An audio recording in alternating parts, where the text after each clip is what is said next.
My name is Deborah Mater, and I fully support Bill 9. My family was very lucky to own and live in an apartment at Koa Resort, which is on the Minatoya list.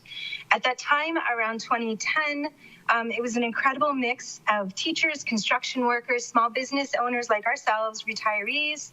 Our large one-bedroom ground-level apartment had access to 5 acres of land, which was perfect for our family.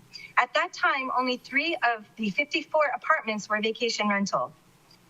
Today, there are 51 vacation rentals owned mostly by folks who don't live on Maui.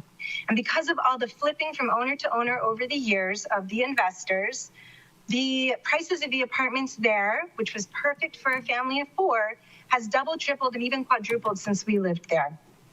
VRBO and companies like Airbnb put the TVRs on Maui, in my opinion, on steroids over the past 20 years, forcing us now to have this conversation about enforcing zonings on apartments.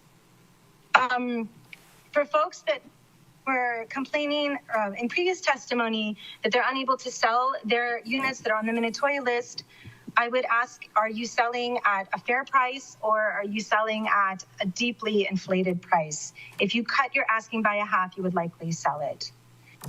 The issue is that the bottom line for a lot of these owners, again, which we used to be, is that they have high mortgages and they overpaid for the apartment to begin with, and that sets their bottom line too high. Is that the kuleana of the council to rectify or justify, or is the kuleana of the council to recognize what the industries like VRBO has done to our community and our housing and work to correct previous misjudgments such as what's happened with the Minatoya list? Is it your kuleana to right the wrongs of the past? As a small business owner, we've seen many of the coaches in our program that had to move off Maui, and it's really heartbreaking because of not being able to afford housing. If local families could afford housing, they would have money to do other things, such as fix up their home, pay for repairs, enroll their kids in soccer. And there's so many jobs available. When I looked at Indeed, and there was over almost 200 hotel jobs available. I want to circle back quickly to the stats Matt Jakowski presented last week. Single-family home prices, West Maui, 2024, 1.9 million, 20 times what the average family earns. And this drastic increase, he stated, started about 25 years ago. Well, guess what? VRBO launched in 1995, 30 years ago. And that's what's caused, I believe, the insane jump in TVRs on Maui. We need to enforce zoning on apartments. They're zoned for long-term rentals. We need to enforce that, please.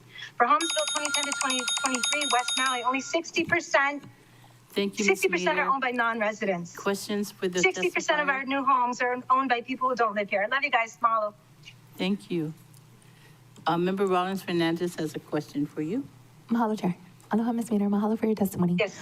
I missed the complex that you bought in. It was Koa Resort in Kihei. At what year was that approximately? Yeah, so we bought in 2008. The price was in the mid 200s, if I recall. And we lived there both as an owner, occupant, and then later as a renter because we had more kids. And due to the influx of tourists and more owners selling their units to off-island investors, the whole dynamic of the community and the whole culture changed. And instead of having like a teacher as your neighbor, you had somebody who comes in at 10, 11 o'clock at night, loud, drinking, partying, all that stuff. And with us, with our babies and our young kids, after a couple of years of that, we were like, oh, we can't do this anymore. And so we moved out of the rental. My mother-in-law lived for a while. We sold our unit in 2016 for under $300,000. So it was, like kind of a fair, I thought it was a fair deal. But now that's the same apartment they're saying would go for $600,000 to $700,000. And these inflated costs, like we're doing this to ourselves. Humans are denying other humans the right to housing because we've decided, hey, let's commodify this. Let's, turn housing into this profit-making instrument. And in my opinion, we're just wrecking our community. Like everyone, all these communities across the world, we're doing this to ourselves.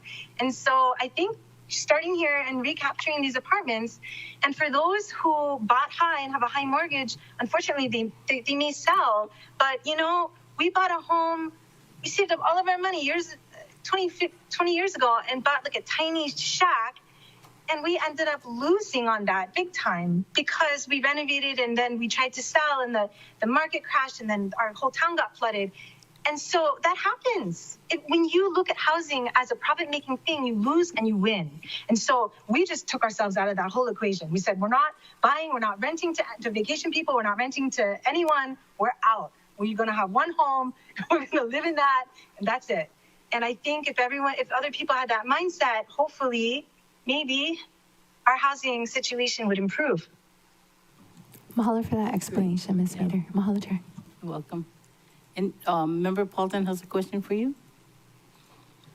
Yeah, you said you sold in 2014 or 2016? I'm pretty sure it was 2016. Yeah. And I think we sold for under 300,000 at that time. was it, do you know if it was before or after the codification of the Minatoya list? You know, I wasn't aware of the codification. When we bought, we knew that this apartment was zoned apartment, although we had a permission to short-term rent it, was how it was presented to us by the realtor at that time.